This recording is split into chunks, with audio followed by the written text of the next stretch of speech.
అద్దంకి నియోజక ప్రజలకు నా యొక్క నమస్కారాలు. నేను మీ మందా శ్రీనివాసరావు. ప్రస్తుతం నేను ఢిల్లీలో ఉన్నటువంటి జంతర్ మంతర్ స్ట్రీట్ దగ్గర నేను ఉన్నాను. గత 3 రోజుల నుంచి నా లక్ష్యం ఒక పోరాటంగా, ఒక దిశగా నేను ముందడుగు వేసి పేద ప్రజలకు మేలు జరిగే విధంగా, వాళ్ళకు మేలు జరిగేందాకా నేను కష్టపడి పోరాడతాను. నేను ఎలక్షన్లో పోటీ చేసింది కేవలం పేద ప్రజల కోసం మాత్రమే.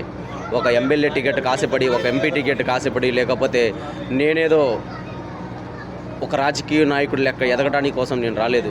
కేవలం పేద ప్రజలకు మేలు జరగాలి. నేను చనిపోయేలోపు 10 మంది కుటుంబాలకు నేను ఉపయోగపడాలి. మందా శ్రీనివాసరావు నేను చనిపోయేటప్పుడు 10 మంది నన్ను మోసే వరకు రావాలి అన్నట్టుగా ఆ పేద ప్రజల కోసం ఈరోజు నేను కష్టపడుతున్నాను. ఈరోజు నేను కష్టపడుతున్నది బహుశా మీకు తెలియకపోవచ్చు, కానీ ఏదో ఒక రోజు మీరు గుర్తిస్తారని మనస్ఫూర్తిగా నేను ఎదురు చూస్తున్నాను. అద్దంకి నియోజక ప్రజలారా, నా యందు దయ చూపించండి, నన్ను కనికరించండి. మీకు నా కృతజ్ఞతలు.